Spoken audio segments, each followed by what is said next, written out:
goes off, the shoot is real, and make your way calmly and quietly down the stairs and meet out on the car park. Thank you. So first off, we've got public participation. Please limit your speeches to 3 minutes. Thank you. And the first one is Dr. Richard Lawson, talking about the crew. Hello, Richard. You can come to the front, actually.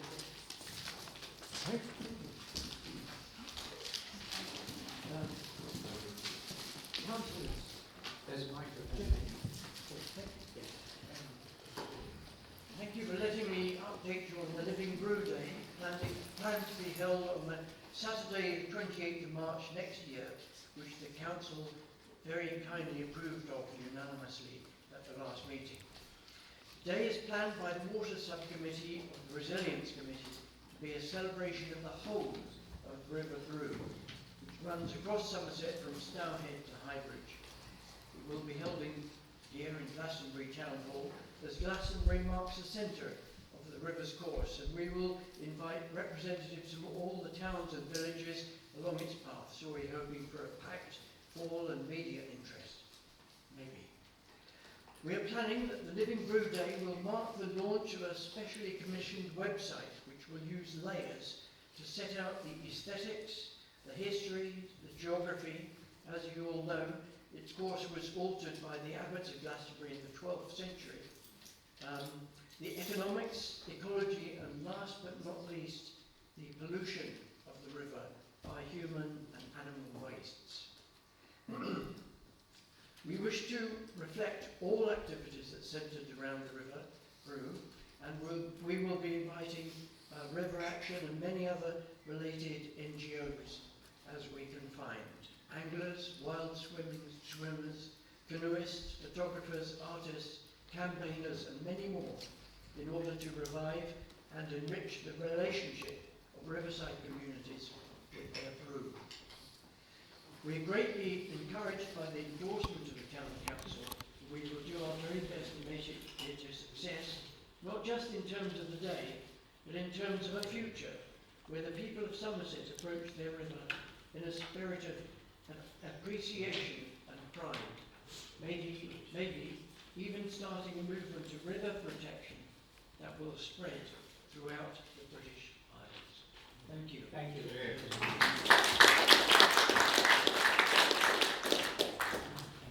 Next is Lisa and Margaret. Thank you.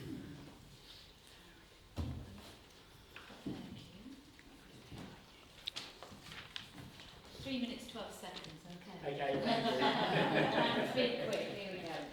Firstly, I want to thank the Council for agreeing to my proposal and having a local Saturday monthly market. Thank you very much. Our first one was a success. And to say it was in between Sunday and the Carnival, we did really well. We had over 4,600 views on Facebook, which is amazing for the first time, and lots of positive feedback on it, about it being local and crafty. People knew we were there mainly because with my own money, I made in 10 days 4 large banners and 16 signs to go around the town. So I'm going to come to the local Charter Tuesday market. The local council took over in May with an average of 30 to 34 stalls. So let's say 30 stalls at £20 each. That's £600 for the day. So till the end of September, the council had probably raised about £12,000. Obviously, we've got to take into consideration the loss of the car space part, but really, I can imagine that there was a good profit. However, it has taken 5 months to make 2 large banners. No signs have still not been made, no advertising, apart from the Facebook group, which only has 306 followers. I and many on the market have probably spoken to the councillors that are sat here about this. So I'm asking, what advertising are you going to do? Some of this £12,000 should go into it. As we know, in this world now, if you are not seen or known, you become a sinking ship, and that is what is happening to the market. And in that, the market traders have not felt supported. And likewise, we don't feel very supportive to come out in all weathers to make the market vibrant, which we used to do in the past. In these winter months, it's hard enough with a very low footfall in Glastonbury, especially on a Tuesday, which is a day in the week. And now we have the atrium.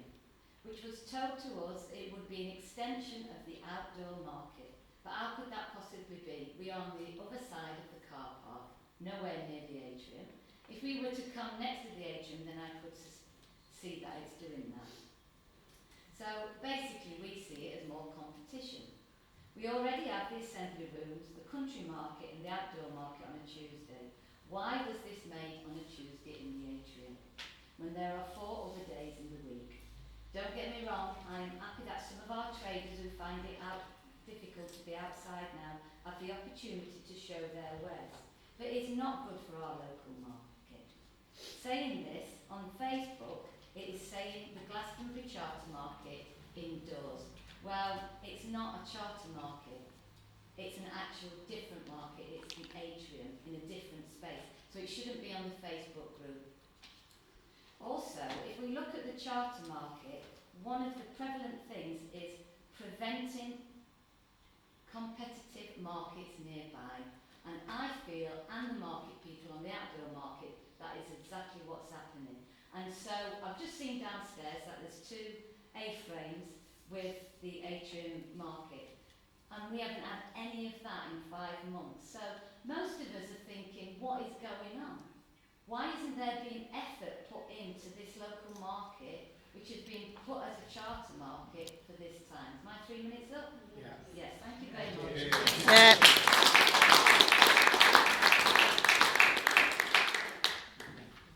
Okay. Next one is Maggie Dear, who wants to talk to us about Northbridge Road car park. Hello, thank you for allowing me to speak to you this evening. I'm here on behalf of the Save Northbridge Road car park campaign to report an important development, to acknowledge the strength of support we received from the community and to make clear that our campaign will continue until we have certainty that this vital space is protected for the future.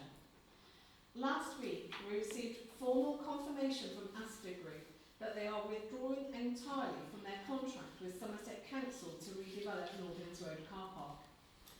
After 2 refusals at the planning stage, Astor has begun the process to rescind their involvement. This is a significant victory for the residents of Glastonbury, and it is a direct result of the collective effort made by our community. Our recent campaign brought the issue to public attention in a way it's simply not been before. By speaking with residents, delivering leaflets and engaging with St John's School and local businesses, we helped make people aware of what the loss of 52 parking spaces would mean for the town, especially during major events like the Frost Fair, when the High Street is closed and parking demand surges.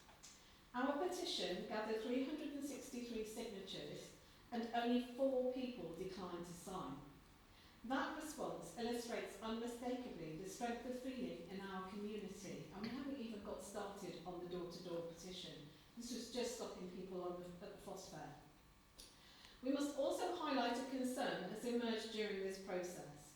Somerset Council labelled the car park in planning documents as land of Northbridge Road, a description that fails to acknowledge it's long established for public use. We've also been informed of a broader pattern of vague or ambiguous descriptions being used for sites that serve important community functions.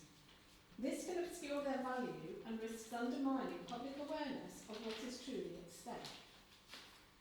Although Astor's withdrawal is welcome, the land remains in the ownership of Somerset Council. They may still choose to seek another provider to build on the site. Therefore, while today we can recognise progress, we must be absolutely clear. The threat to the Northbridge Road car park has not gone away. We have asked Somerset Council to keep us as residents fully informed about any future discussions regarding the site, and we are calling for a firm, unequivocal guarantee that this car park will be protected, not temporarily, not until the next proposal emerges, but for future generations of Glastonbury residents. We understand the importance of providing social housing, and we support efforts to meet local needs, but the Glastonbury local plan already includes alternative sites far better suited for development than a car park essential to the functioning of our town.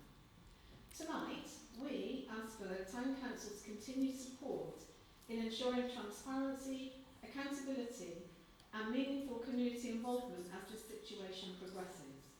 And let me finish with this. Our message is positive, but it is resolute. We celebrate the progress we have achieved, but until we can be absolutely confident that the Northlands Road car park is safeguarded for the long term, our campaign will continue. Thank you. Thank you.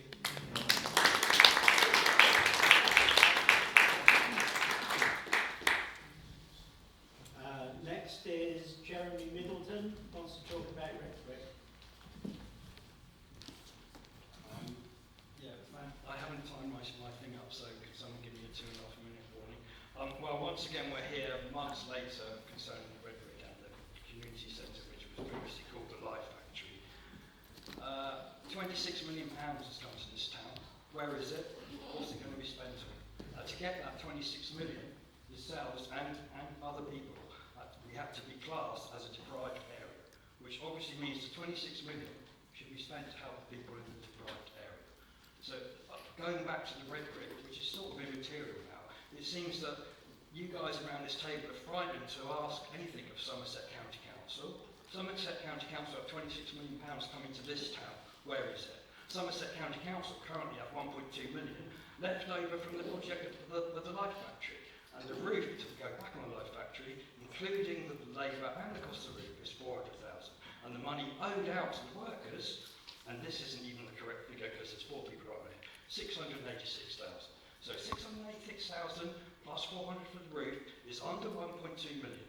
When are you guys going to stand up to Somerset County Council and ask them to continue with Glastonbury's community centre and pay the workers? Now there's talk of a police investigation. None of us who've worked there have received any questioning from the police. The plumbers haven't been questioned, the carpenters haven't been questioned, the bricklayers haven't been questioned. But meanwhile, the people from the red brick, Lynn Sedgmore resigned, John Capper resigned, 7 or 8 others resigned, Patricia Long resigned. I mean, normally people, when they're guilty, they sort of resign. And your colleague here, Indra Francesco, who's not this evening, was the main instigator of that again. So when are we going to stand up to Somerset Council? Local democracy begins in this chamber. You asked the people if they wanted the Royal Heritage Site, they said no. You just ignored it, you just carried on. £100,000 has been spent there. The people of Glastonbury, not the ones who dress up and go up and down High Street, not the ones who own necessarily the shops. The rest of the people, they want their community centre and they don't want it to be a World Heritage Site. When are we going to stand up to Somerset County Council? What are we frightened of? Can we not ask them to pay the workers? Can we not ask them to release the rest of the funding for the community centre? It beggars belief. It literally beggars belief. And the residents want solutions for non-bricks and mortar people. £1.5 million was set aside for that. Where is it? Where's that money going? So we want to ask you, stand up to Somerset County Council, pass a motion amongst yourselves now, represent the workers, represent the residents of the town. It's getting to the stage where there's no confidence in the town council. It's going to come. And this isn't going to be wrapped up before Christmas. Next year we'll still be here, coming back, getting bigger and bigger. So please, help the workers, help the carpenters, help the bricklayers, help Glastonbury Town get its community centre. Somerset County Council have got money. Why are you not asking them for it?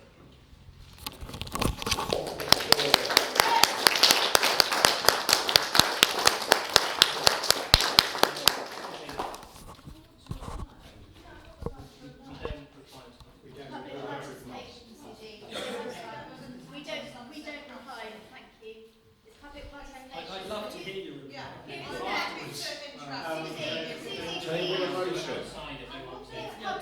Table a motion. Okay, order, people, please. We don't respond to public participation. Thank you. You can email in your questions though, and they are obliged to respond to that.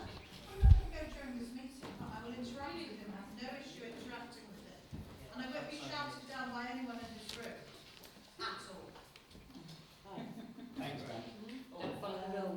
There's a letter here, it's too long for me to read out, so you can sort it in your own time, if you could be there. I'm the lead of the Glastonbury Farm Centre and Riders Farm. Last Friday we had a meeting with the 151 officers. Hold on, can we stop? It's a conversation. It's not a conversation. I'm going to write down my email address. I want to hear this.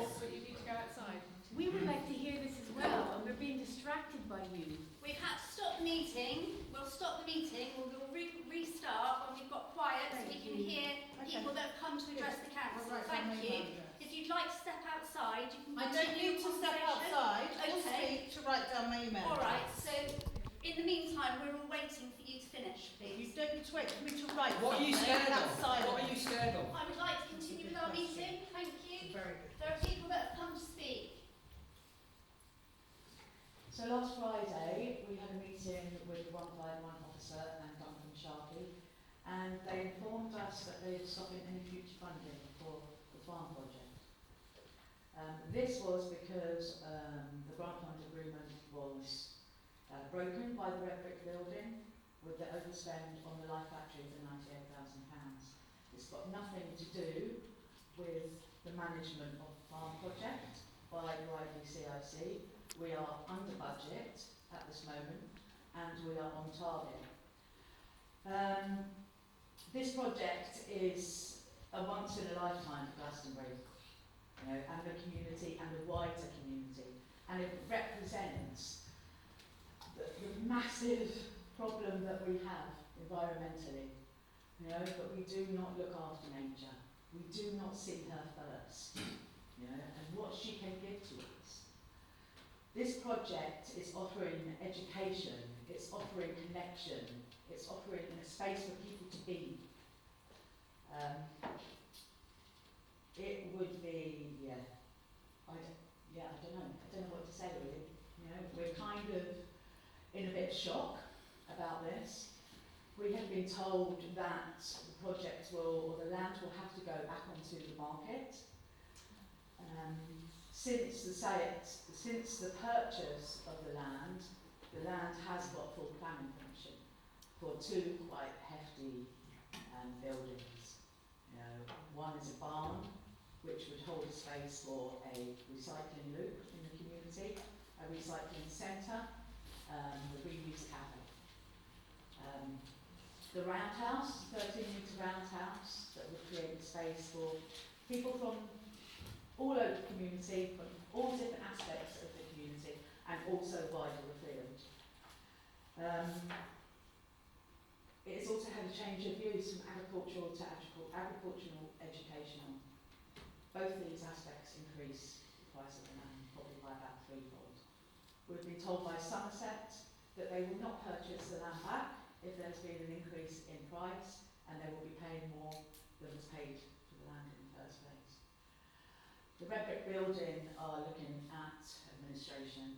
They have engaged somebody today to take those reports forward and look at their options. There is no option. They have no money. They are insolvent. And they, they've got an insurance bill coming in at the beginning of January for £12,000. They have no money. You cannot run a community centre without insurance, let alone staff, let alone tenants. You know, tenants are leaving by the drove, it's going into administration. This leaves the land totally vulnerable.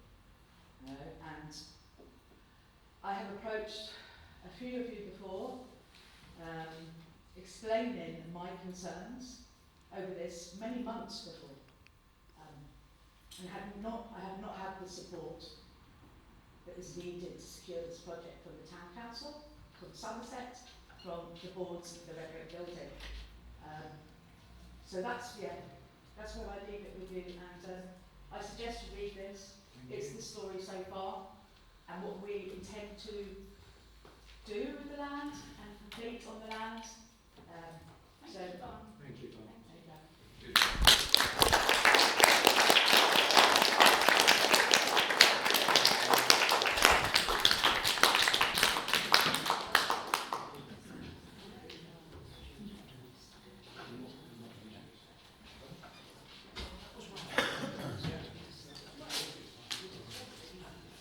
Okay, next is Dr. Suzanne Clements. No, we're not doing, Lindsay, we're not responding. No, No, at the chair's discretion. not tonight. Why is that? Suzanne. We're moving on to meeting. Why is that? No responding. Cutting democracy off that is news there.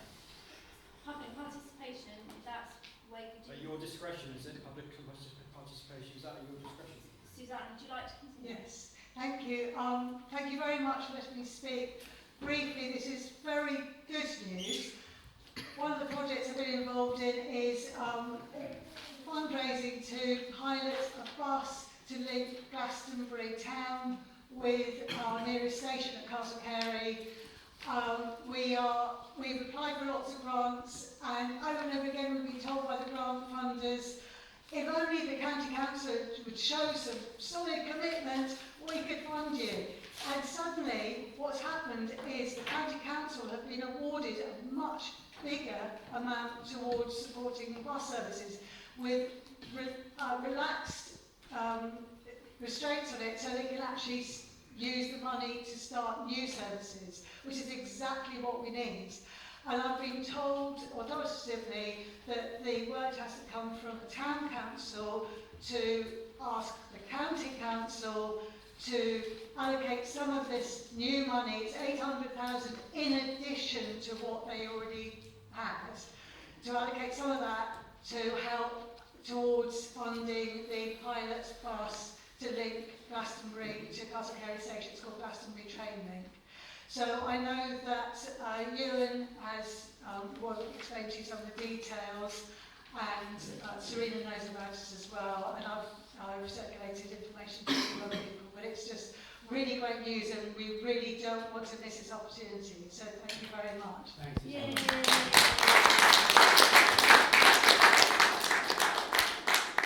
And I believe Reg would care to say a few words. Thank you.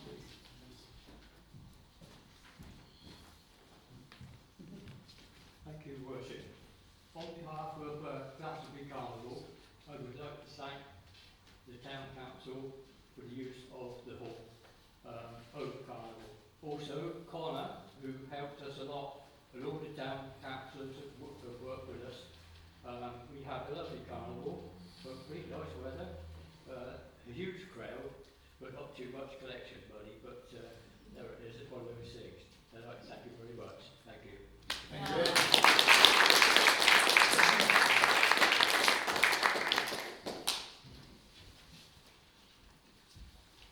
So thank you all for that. I have another chore to do, or not so much a chore as a pleasure.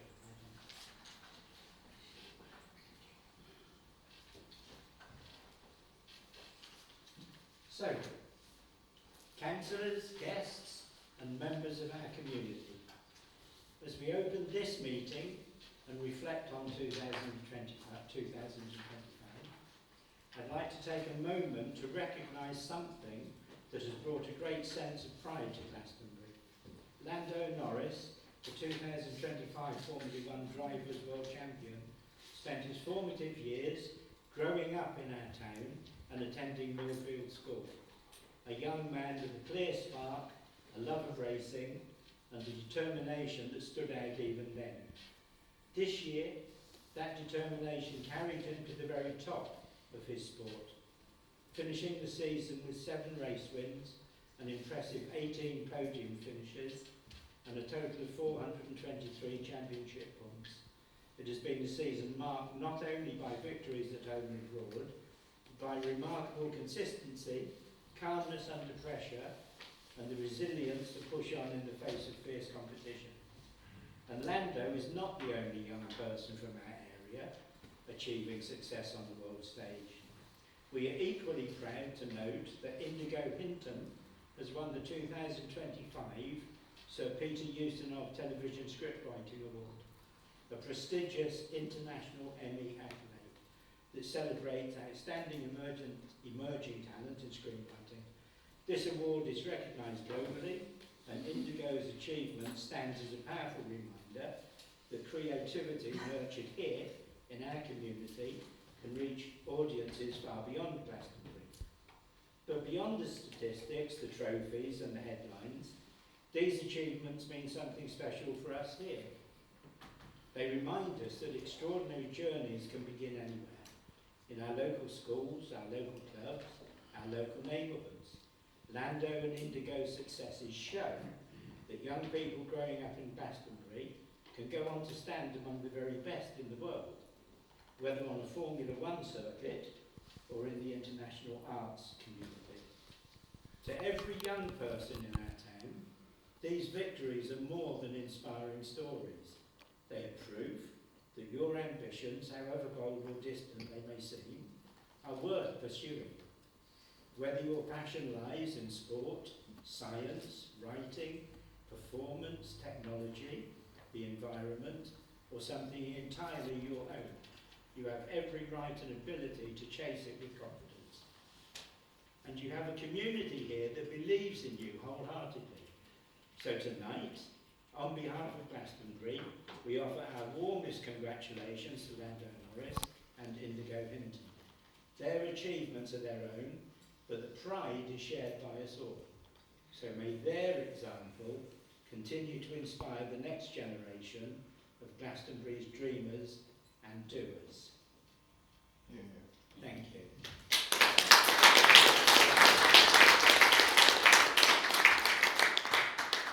Before we move on, I would also like to recognise someone whose contribution has enriched their town in a very different but deeply meaningful way, Irena. She has served 5 years as the Unity Candle's guardian. Irena has given generously of her time and her spirit in service to the candle and to our community. Each night at 9 p.m, she streams the Silent Minute, a quiet moment of reflection that reaches far beyond these walls, and she continues to be a steadfast presence in holding that tradition. Alongside this, she is a keen and highly respected local photographer whose work captures the heart of Glastonbury and its people. So this council wishes to express our sincere thanks for her dedication, and we would like to present her with a small token of our appreciation.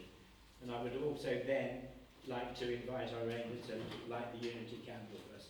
I'll give you a small gift first. Thank you.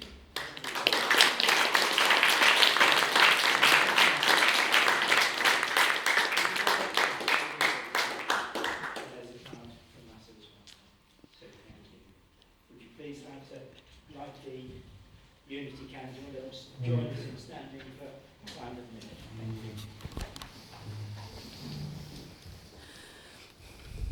Oh, even if I would have prepared a speech, I think it would have failed at this moment. First of all, thank you, Mayor, the Council and the community for having this honour to serve our community through the shared spirit that we share in Glastonbury, which is spirit of unity through diversity. As we prepare to step into the silent minute and light the candle, I'd just like to say that my heart is filled with deep gratitude to have that honour and to continue to serve the community. Just being part of having an insight to what is going on in this room, I think it's so important to remind ourselves to find the understanding, not just here, but outside these walls, outside our Glastonbury. Find understanding for each other. We might not agree on everything, but build the bridges, contribute whatever you can to create a better world, not just for ourselves, but for the future, for our children and the future. Thank you, Irena. Thank you. And thank you, Pilgrim Reception Centre, for giving me this opportunity.